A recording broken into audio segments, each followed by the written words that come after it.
Juan Hernández del periódico Basta y del Grupo Cantón. Dos preguntas. La primera, ¿cómo afecta la infodemia al trabajo que vienen ustedes realizando del combate al COVID-19?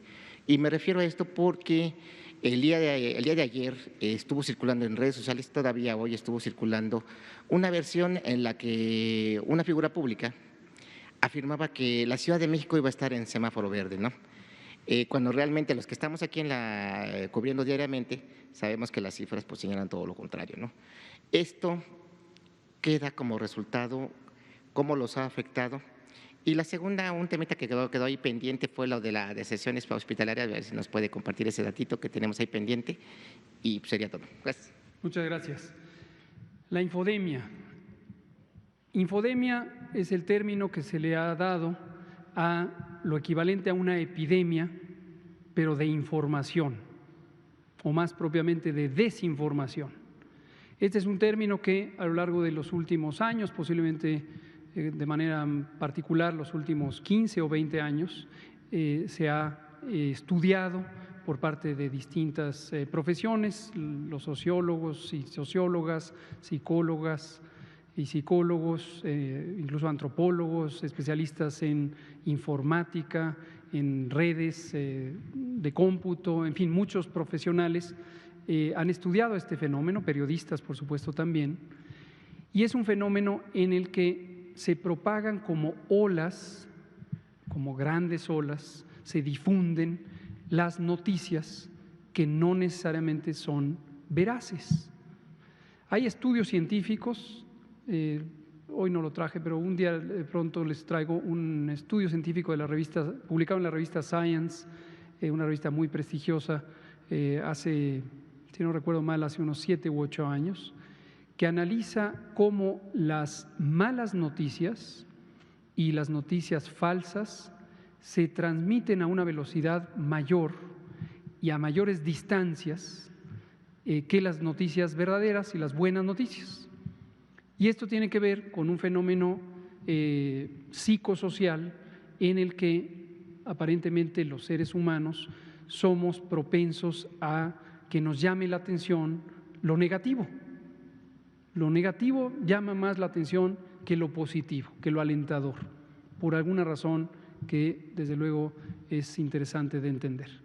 Y la consecuencia en términos de información es que tienen más éxito las malas noticias o las noticias alarmistas y las situaciones que contrastan con la realidad esperada.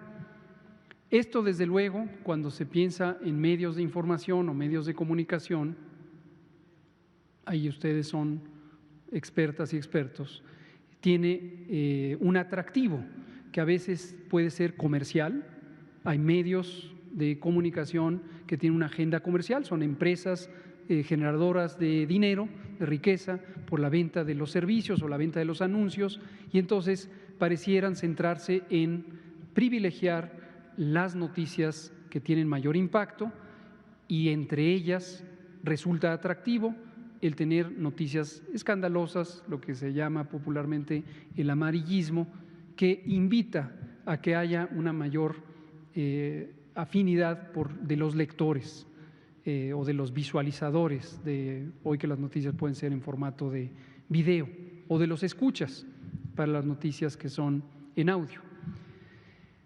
En otros casos, los medios que prefieren privilegiar las noticias falsas o las noticias escandalosas pudieran tener otro tipo de motivaciones, desde luego.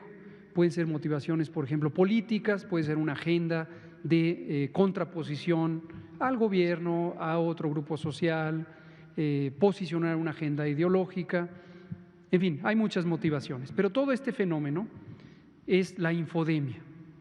Hace algunas semanas, un poquito más de un mes y medio, si no recuerdo mal, el director del Sistema Público de Radio y Televisión o de Radiodifusión de México, nuestro compañero Genaro Villamil, precisamente expuso este tema, el que es un experto en la materia, en la conferencia matutina y explicó esto.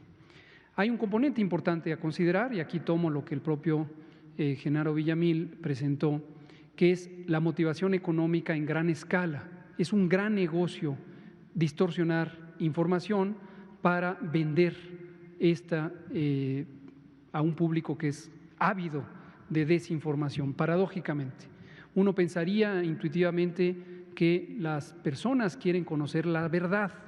Es común que uno tenga una apreciación por la verdad y que uno declare querer oír la verdad, pero resulta que hay una gran cantidad de personas que prefieren oír la no verdad, la mentira. Entonces, esto es un negocio masivo, no es pequeño, es masivo. Recuerdo que en la presentación del maestro Villamil hubo una serie de consideraciones comparativas con otros grandes negocios globales, porque esto ocurre a nivel global. Ese es el contexto. La Organización Mundial de la Salud, ahora en el contexto de COVID-19, la pandemia causada por el nuevo coronavirus SARS-CoV-2, hizo una alerta, una advertencia hace algunas semanas, también cerca de 2 meses, del peligro de que la infodemia, esta epidemia de desinformación, se apoderara de la agenda de comunicación pública en los distintos países que van enfrentando las fases más activas de esta epidemia. Desafortunadamente México no es la excepción y esta infodemia está alimentada por distintos grupos, insisto, políticos, sociales o agencias noticiosas que a veces parecieran centrar su agenda en desinformar propositivamente, lo cual es, desde mi punto de vista, éticamente lamentable, moralmente lamentable, pero es una realidad. Nosotros desde el gobierno, en la medida en que nos interesa comunicar las cosas que tenemos documentadas, comunicar evidencia científica, comunicar buenas noticias cuando las hay, comunicar malas noticias cuando las hay, hacer un balance objetivo de la información que presentamos, escuchar al público y recibir observaciones, comentarios, inquietudes, críticas, reflexiones, pues venimos aquí cada noche a presentar la información que genera una gran cantidad de trabajadoras y trabajadores del Sistema Nacional de Salud. Hemos dicho en muchas otras ocasiones, no es la información de 1, 2, 3, 5 funcionarios federales aquí, es la información que genera el país a través de su Sistema Nacional de Salud.